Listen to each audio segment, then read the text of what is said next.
Hello, here is a bonus. Not part of my main talk about hidden treasures, hidden nature, but a little section that I prepared on a single subject, but it didn't make it into the final cut of the full talk. I thought you might enjoy it. So let me just share a screen with you for a moment. And if I press all the right buttons, we should now all have a view of a street scene. It's Lower Road in Fetcham. When you look at it, you see what you expect to find on a rural road in our area.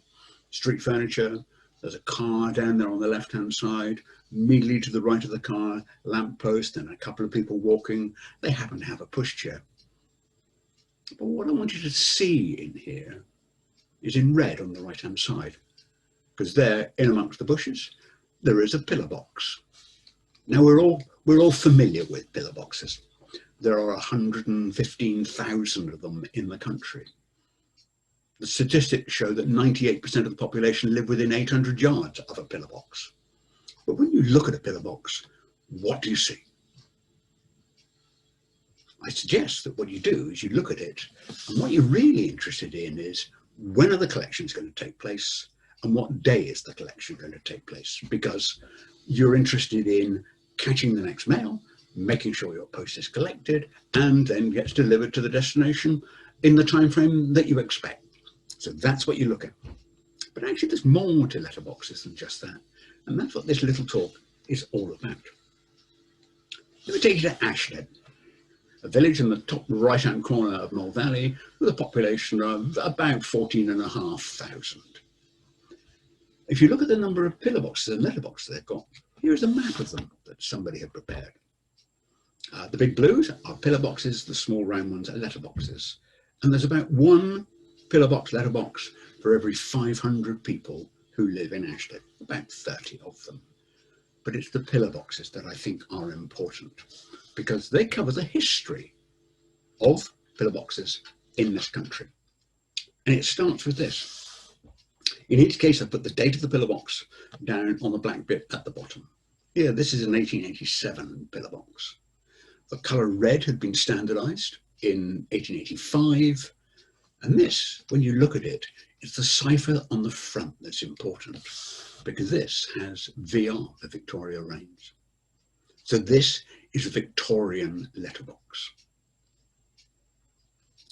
As we move forward, in 1901, Victoria passed away and Edward VII came onto the throne.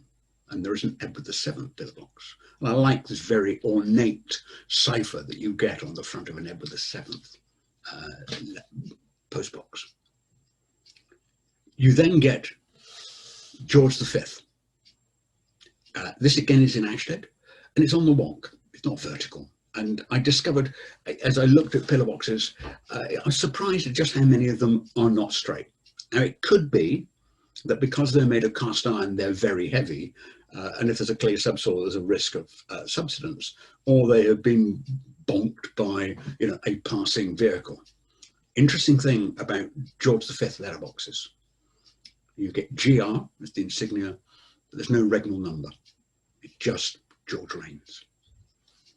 You then move on, and you get George VI. Now, in this case, again in Ashtead, notice it's on the wonk, 1936. And now you have got the regnal number, a more cursive script, GR with VI in the center of it for George VI. And then finally, you get Elizabeth II.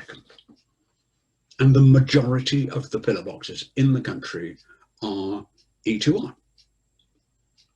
But of course, as I go through that line of kings and queens of the country, I've missed one out, and that's Edward VIII. Only on the throne for a very short period of time.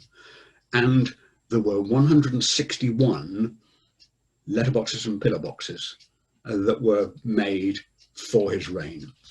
And there's one of them in Ashtead. They're rare. It's about 1 in every 1,000 pillar boxes in the country is an Edward VIII. It's thought that there are about 120 of them still in existence. And there is some man who's said his kind of current project is to visit every one of them. That's more geeky than I'm ever going to be.